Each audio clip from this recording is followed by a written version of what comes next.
o abrandamento das forças económicas refletiu-se nas finanças públicas e obrigou o governo a sucessivos orçamentos retificativos, com derrapagens orçamentais que refletiam uma crescente perda do vigor do Estado, que não conseguia impor os seus próprios orçamentos.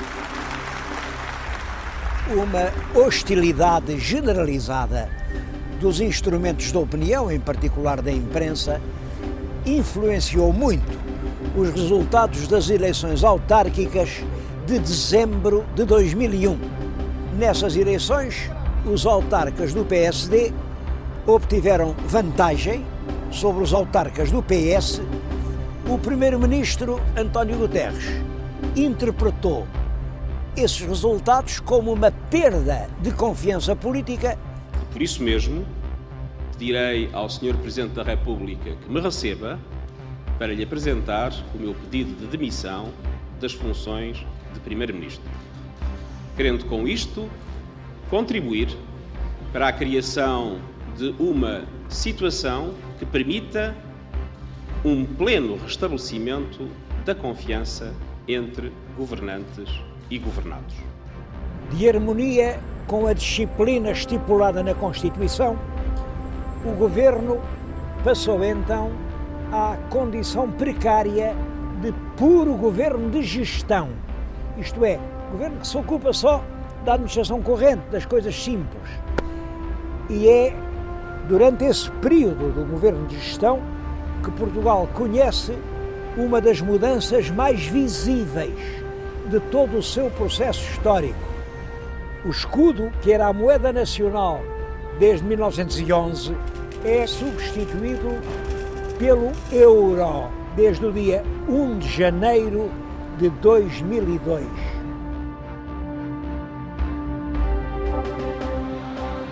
As eleições legislativas foram então marcadas para o mês de março de 2002 e os resultados das urnas deram o primeiro lugar, mas não deram a maioria absoluta, ao Partido Social Democrático, que era liderado pelo Dr. Durão Barroso. Considero esse mandato uma grande responsabilidade. Pelo meu lado, farei tudo, mas tudo o que estiver ao meu alcance para dar a Portugal uma solução de estabilidade e de credibilidade. De harmonia com a Constituição, o chefe do partido mais votado foi chamado a formar o governo e ele, para ter maioria, coligou-se com o CDS, liderado pelo Dr. Paulo Portas, que no novo governo assume uma posição chave. É Ministro de Estado e, ao mesmo tempo, Ministro da Defesa Nacional. Esta nova equipa governativa inicia os seus trabalhos com uma denúncia da situação das finanças públicas, condenando por esse resultado o governo anterior. Nós vamos levar a cabo a redução do IRC de 30% para 20% até 2004. Vamos fazê-lo. E se não o fazemos agora é apenas por uma razão muito simples. É pela situação em que os senhores deixaram o país. Sr. Deputado, os senhores deixaram Portugal de tanga.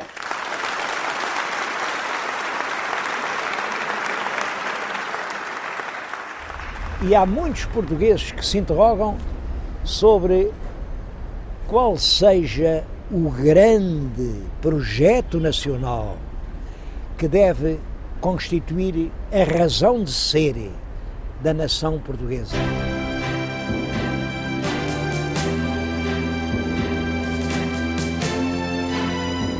Há quase 1000 anos que se construíram as primeiras muralhas deste castelo e faz precisamente 863 anos que foi o Tratado de Samora, que, como sabem, é a data a partir da qual se considera que Portugal é uma nação independente. Foram muitos séculos, todos difíceis e todos diferentes. É o século XII, o século da fundação, de Dom Afonso Henriques, da luta contra os mouros, das grandes catedrais românicas, depois o século XIII, o século dos forais, o século da Revolução de Dom Afonso III, o século em que começa em Portugal o estilo gótico, o século XIV, a Revolução do Mestre Davis, a glória de Aljubarrota, o século XV, o século daquele povo que vemos pintado nos painéis, o século das capelas imperfeitas, das caravelas no Atlântico, o tempo do infante Dom Henrique, o século XVI, a glória do Império, da Índia e do Brasil, o século XVII, as sombras no céu de Portugal, mas a expansão portuguesa a lá está no mundo, o século XVIII, o ouro do Brasil, Dom João V, as reformas de Pombal, o século XIX, século de martírio, das invasões francesas, das lutas fratricidas, mas também dos grandes progressos, os primeiros comboios, os primeiros selos, os primeiros telégrafos, o século XX, o século em que vêm os primeiros aviões e os grandes aviadores, o século dos últimos fumos do Império. Agora estamos no início de um século novo e do novo milénio. Nesta etapa da nossa grande capinhada histórica, muitos portugueses desejariam uma definição mais clara de um projeto de vida coletiva para o futuro. A história diz-nos quem fomos, mas é a política que tem de nos dizer quem iremos ser.